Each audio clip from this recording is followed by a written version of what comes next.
그 어떤 제 방식인 사실은 그 기존의 모든 기술 구조가 다 무너지는 구조입니다.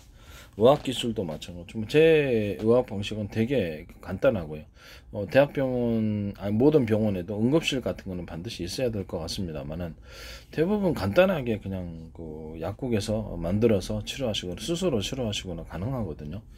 그래서 이렇게 기존의 모든 제약회사가 일단 이 기술이 나올 때 다 무너진다고 생각합니다. 의학 기술로 거의 대부분 저도 제가 만든 식품으로 만든 약 외에는 먹지 않습니다.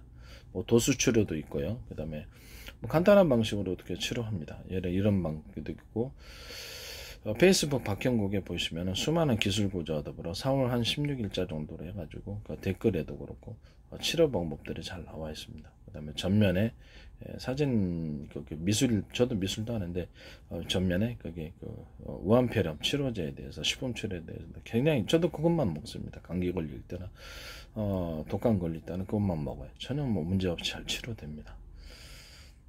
되게 효율적이라고 생각합니다. 이것은 뭐 드라이기로 피부병을 갖다가 여러 번 수십 번 이렇게 하루에도 여러 번 해가지고 계속 꾸준히 치료 어떤 피부병도 열이 전달되면 세균 바이러스 곰팡이는 다 소멸이 됩니다. 이런 식으로 계속 하시면 얼굴 살 뺄 때도 여기를 갖다가 계속 인위적으로 드라이기로 깎으시면 성형하지 않아도 여기 나이 먹으면 이렇게 얼굴이 벌어지잖아요. 손으로 꼭꼭 눌러준다든지 얼굴이 벌어집니다. 이런 식으로 드라이기를 계속 쳐나가면 여기가 가름해집니다.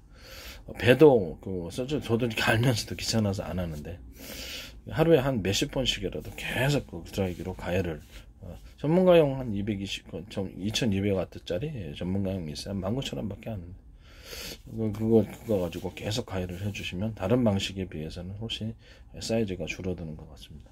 저도 이제 계속 하려고 합니다. 알면서도 안 하게 되더라고요. 피부병이나 이런 치료할 때 유한낙스하고 그 다음에 과산화수소수 그 다음에 베이킹소다의 결합으로 피부병 항문이 제일 약한 피부인데 거기에도 해당 이상이 없더라고요. 그래서 이게 약간의 이게 전혀 문제가 없던데 다른 어떤 피부병 치료줘도 이렇게 간편하지 못할 거예요. 이렇게 저도 담아서 쓰는데 얼굴에다 하든지 뭐든지 모든 피부병 여드름이나 종기 같은 데도 모든 피부병에는 다 쓸 수 있습니다. 이건 외부 알코올을 대신한 그런 살균제라고 생각하는데 알코올은 70% 원전에서 살균이 되는데 그래서 만든 즉시 물티슈 같은 데도 넣으시더라고요.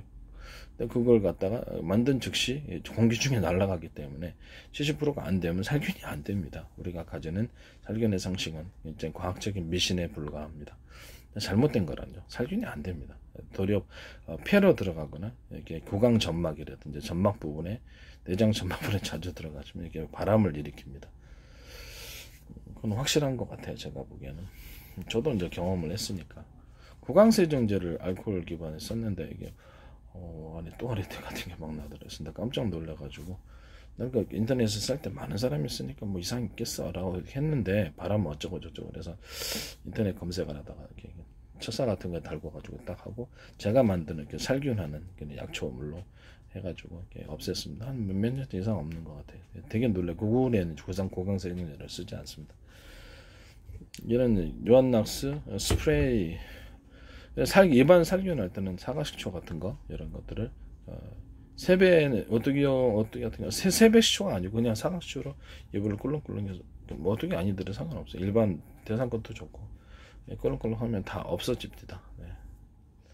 청정원 건물에게 이런 게 가지고 충치균 같은 거 어떻게 생겼을 때는 그걸 2-3분, 한 3분이나 또 5분 정도 계속 머물고 그 TV도 보고 이런 식으로 몇 번 하니까 다 없어지고요.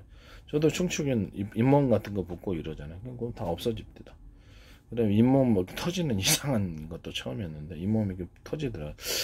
이게 세균가 바이러스인가 그래서 계속 해봤는데 안 돼서 영양분 부족인가라고 생각해서 땅콩 먹었더니 그냥 해결되더라고요. 이게 세균 번식으로 인해서 이런 치간치 썰했어요. 이걸 이렇게 잇몸, 이빨 사이 이런 데 되면 이렇게 혹시나 인공 치료를 하셨다면 그렇죠. 그거 갖다 이렇게 자꾸 이렇게 빼가지고 물로 헹궈주고 먹을 때마다 이런 식으로 해서 찌꺼기가 있기 때문에 이렇게 세균이 번식하거든요. 치즈 같은 것도 치질 같은 것도 마찬가지인데, 세균이 잇몸에, 이빨에 그렇게 하듯이, 약간 변찌꺼기가 남아있어서 그러는 거예요.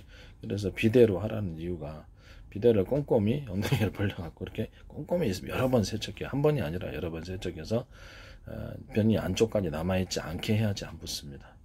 그리고 출혈이 일어나는 원인 중에 하나가 화장지가 이게 돌가루가 다 섞여져 있잖아요. 종이 만들 때 하얗게 만들기 위해서 돌가루를 집어넣는데 아주 미세하게 들어가. 그래서 이제 백색으로 보이는 거거든요. 화장지 때.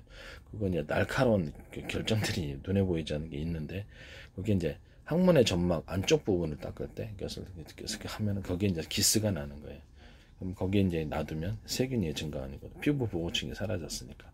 세균 증가하고 거기서 출혈 구조를 유발하고 이렇게 응가가 나올 때 그래서 이렇게 항문을 이렇게 벌리는 직경에도 그 과정에서 벌어진 거예요. 상처. 그 과정에서 치질이 나오는 거. 그래서 드라이기로 제가 물게 살균하고 그다음에 그 비데기로 깨끗이 세정을 여러 번 하고 그다음 드라이기로 살균을 하니까 그런 것이 없어지더라고요. 그래서 지금은 없습니다. 그래서 겨울 때마다 꼭 나던데 겨울 때마다 나는 건 아마 우리가 저 같은 경우에는 이렇게 좀 그렇죠. 좀 이불 속에 있는 시간이 많아서 그런가 이렇게 추우니까 들어가 있는데 거기 그래서 온도가 높아져서 그런가라는 세균이 증식이 일어나는 생각이 들어요. 꼭 살균을 합니다. 드라이기로 이렇게 2200W짜리를 해서 꼭 뭐 세다군이나 항문 같은 걸 깨끗이 여러 번 살균하고요. 물기가 남아있으면 세균이 증식하나 봐요. 그래서 그게 이제 살균을 하는 것이 올바른 태도라는 걸 알게 돼서 그다음부터 별로 안 생기더라고요.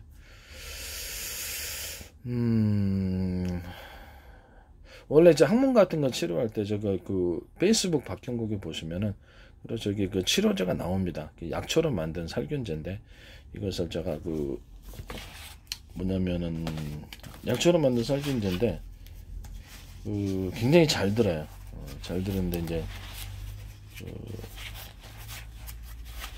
복용을 해가지고 내장 출혈, 뭐 위궤양이라든지 십이지장경에 출혈이 일어날 때, 그건 어떻게 어떤 부분에 다른 맹장염에도 도움이 될 거라고 생각하는데 이런 살균제로서 사용을 할 때 또는 지혈제로서 사용을 할 때 도움이 되는 것 같은데 저는 이걸 유용하게 잘 쓰고 있고요. 제가 만들어가지고 이게 시간이 많이 걸렸습니다. 만드는데 시간이 많이 걸렸고 수많은 약초를 버렸어요.